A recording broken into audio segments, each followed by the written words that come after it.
Assalamualaikum warahmatullahi wabarakatuh. Saya dari kelompok 5 ingin presentasikan dengan judul pengenalan sistem pakar berbasis pengetahuan. Dan perkenalkan, nama saya sendiri Abdul Aziz Romdoni dan teman saya Reja Mayesra. Pengertian sistem pakar. Sistem pakar atau expert system adalah program komputer yang meniru kemampuan pengambilan keputusan seorang ahli dalam suatu bidang tertentu. Sistem ini menggunakan basis pengetahuan yang terstruktur dan aturan inferensi untuk memberikan solusi atau rekomendasi berdasarkan input dari pengguna. Komponen utama sistem pakar. Sistem pakar berbasis pengetahuan terdiri dari beberapa komponen utama, antara lain untuk yang pertama basis pengetahuan atau knowledge base merupakan inti dari sistem pakar yang menyimpan pengetahuan tentang suatu domain atau masalah tertentu.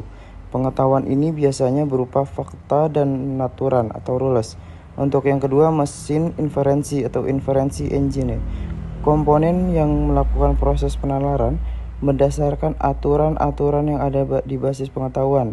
Mesin inferensi menggunakan algoritma tertentu untuk memproses data dan menghasilkan kesimpulan atau rekomendasi. Untuk yang ketiga, antarmuka pengguna user interaksi, menyediakan saluran komunikasi antara pengguna dan sistem pakar. Pengguna memberikan input dan menerima hasil dari sistem. Untuk yang keempat, basis data atau knowledge database, menyimpan data digunakan oleh sistem pakar dan dalam melakukan inferensi. Data ini dapat berupa data faktual atau data yang relevan dengan masalah yang sedang diproses. Untuk yang kelima, penalaran atau reasoning, proses di mana mesin inferensi menggunakan basis pengetahuan untuk memecahkan masalah berdasarkan input pengguna. Karakteristik sistem pakar berbasis pengetahuan. Untuk yang pertama ini berorientasi pada pengetahuan. Sistem ini didasarkan pada pengetahuan yang dimiliki oleh ahli di bidang tertentu.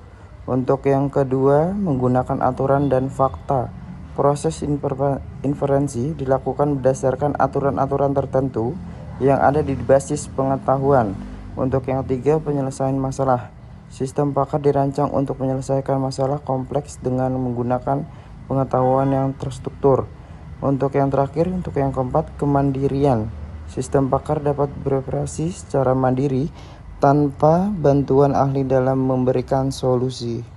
Proses kerja sistem pakar, pengumpulan data dan pengetahuan. Pengetahuan tentang domain masalah dikumpulkan dari ahli atau literatur terkait. Representasi pengetahuan. Pengetahuan yang telah dikumpulkan menjadi format yang dapat diproses oleh komputer, biasanya dalam bentuk aturan rule-based atau logika proporsional. Inferensi dan penalaran. Sistem menggunakan mesin inferensi untuk menganalisis data dan aturan dalam basis pengetahuan, untuk menarik kesimpulan, hasil dan penjelasan. Setelah proses inferensi, sistem memberikan hasil berupa solusi atau rekomendasi, disertai dengan penjelasan mengapa solusi tersebut dipilih. Explanation facility. Jenis-jenis sistem pakar. Sistem pakar diagnostik, digunakan untuk mendiagnosis masalah atau kerusakan, misalnya dalam bidang kedokteran atau teknik.